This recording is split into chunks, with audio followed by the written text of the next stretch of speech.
The first time I saw Leon the Professional was when I watched it on my computer during study period in high school. I knew it was iconic and famous, but I didn't really know what it was about. I knew people plastered young Natalie Portman and her bob all over the internet for that edgy aesthetic, and I admit I occasionally dabbled in those circles myself. I always thought Natalie Portman was beautiful. I was 16. I want to introduce this concept I'm calling pedosociality. The word itself is based off homosociality, coined by John Lipman Blumen in 1976. Homosociality is the preference for members of one's own sex, but socially, not sexually. It basically encapsulates men's obsession with other men, to the point of excluding women from public and social spheres. It's supposed to show the contrast of the assertion that we live in a homophobic society, with the fact that society is full of man-to-man relationships. Men love other men. They look up to them, value them, and respect their authority. Even the mere presence of women in hypermasculine spaces like sport is seen as invasive.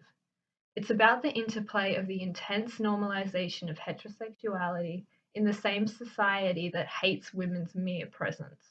Our society is both homophobic and homosocial, simultaneously despising same-sex relationships between men while intensely valuing male-only spaces, guys being dudes, no women allowed. And we could talk about the interplay between patriarchy and homophobia and how all oppression is connected until the cows come home. But what does this have to do with Natalie Portman? Well, I'm arguing that even in the same society that harshly condemns pedophilia, it's extremely normalized. I'm arguing that we live in a society that grooms young girls in every aspect. It's so pervasive that it changes the way we view our very own bodies. You see, I don't think society hates pedophilia at all. I think they performatively hate pedophiles. Old grey men who sit in dark rooms and tittle themselves to videos of young kids. Creeps who hang out by school gates with the white van. Priests and deacons who live on campus with their male boarding school students. But that ignores the fact, and it is a fact, that most pedophiles aren't old creepy loners. They're men in their 20s and 30s who like to take advantage of teenage girls. Women are always seen as sexually available. Always. They are passive vessels for a penis. Sex is something that happens to women, not something that they themselves do. Men give and women take. There's a famous tweet that says, "It's not that all religious people are predators, it's that predators will gravitate towards environments where maleness and authority are not to be questioned and shame can be leveraged." But what happens if that environment is the very society we live in? If predators thrive in environments where authority can't be questioned and shame can be leveraged, then what happens when that authority is men's, as a class, don't not all men me, over women, also as a class?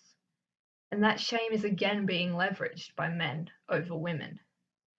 Because women being sexually available means that she is shamed for saying no. What do you mean, no? Don't you know I'm entitled to your body and I'll feel cheated if I can't have it? But she's also shamed for having sex on her terms.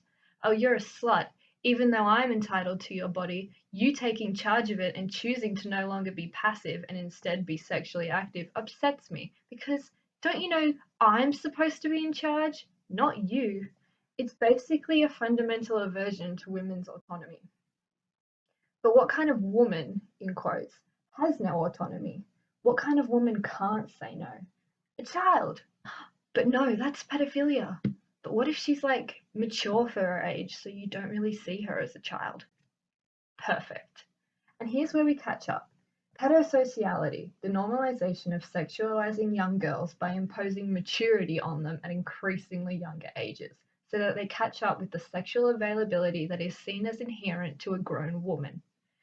Cheyenne Lynn made an amazing video called The Pseudo-Maturity of Traumatized Girls in Film that talks about how this maturity is imposed on girls because of their trauma.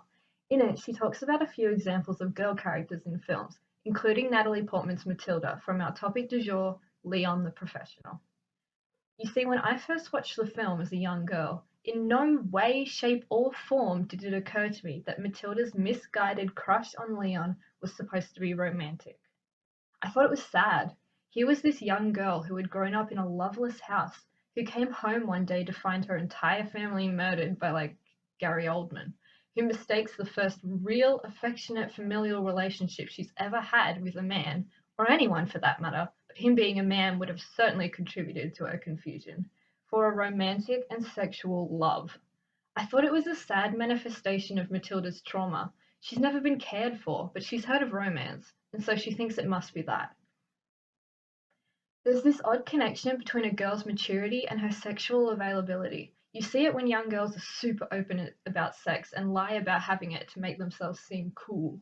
You can see it when Matilda comes downstairs and talks to the clerk of the hotel. She wants to seem cool and mature. She craves attention, which is another trauma response. So she tells the clerk that Leon isn't her father, he's her lover. The clerk understandably is fucking horrified and calls the police. But why, when absent-mindedly scrolling not long after seeing the film, did I find out that director Luc Besson said that he based Matilda and Leon's relationship off of the relationship with him and his 15-year-old girlfriend. He was 32 when he made this film and was dating that 15-year-old girl. It occurred to me then that Matilda's uncomfortable seduction of Leon was not meant to be disturbing and uncomfortable. It was not meant to be framed as a sad reaction to her trauma. It was meant to be romantic. And this film is considered an essential. Natalie Portman was 12 when she played this role. I understood then the world that I lived in. This is a world where people still think Lolita, of all things, is a love story. You know, the book that was actually written to show how men justify being creeps. This was Natalie Portman's first acting role. Here's an excerpt from her speech at the Women's March about the aftermath of this film. I turned 12 on the set of my first film, The Professional, in which I played a young girl who befriends a hitman and hopes to avenge the murder of her family. The character is simultaneously discovering and developing her womanhood, her voice, and her desire. At that moment in my life, I too was discovering my own womanhood, my own desire, and my own voice. I was so excited at 13 when the film was released and my work and my art would have a human response. I excitedly opened my first fan mail to read a rape fantasy that a man had written me. A countdown was started on my local radio show to my 18th birthday, euphemistically the date that I would be legal to sleep with. Movie reviewers talked about my budding breasts in reviews. I understood very quickly, even as a 13-year-old, that if I were to express myself sexually, I would feel unsafe, and that men would feel entitled to discuss and objectify my body to my great discomfort. So I quickly adjusted my behavior. I rejected any role that even had a kissing scene and talked about that choice deliberately in interviews. I emphasized how bookish I was and how serious I was, and I cultivated an elegant way of dressing. I built a reputation for basically being prudish, conservative, nerdy, serious, in an attempt to feel that my body was safe and that my voice would be listened to. At 13 years old, the message from our culture was clear to me. I felt the need to cover my body and to inhibit my expression and my work in order to send my own message to the world that I'm someone worthy of safety and respect. The response to my expression, from small comments about my body to more threatening, deliberate statements, served to control my behavior through an environment of sexual terrorism. This kind of shit is scarily normalized. Here's a story. There once was a pedophile in Japan.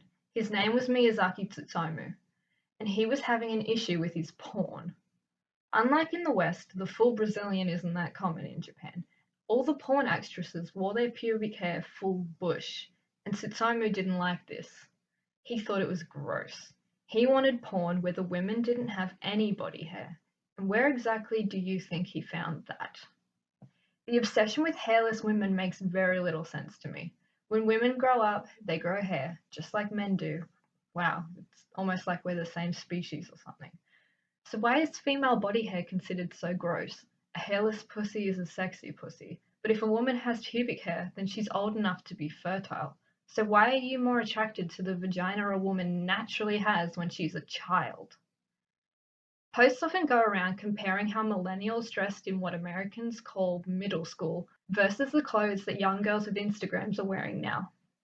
I'm not talking about the pervasiveness of Instagram face right now, but having easy access to pictures of the beauty standard right in a young girl's hand makes her think if she wants to be pretty, she has to look like that.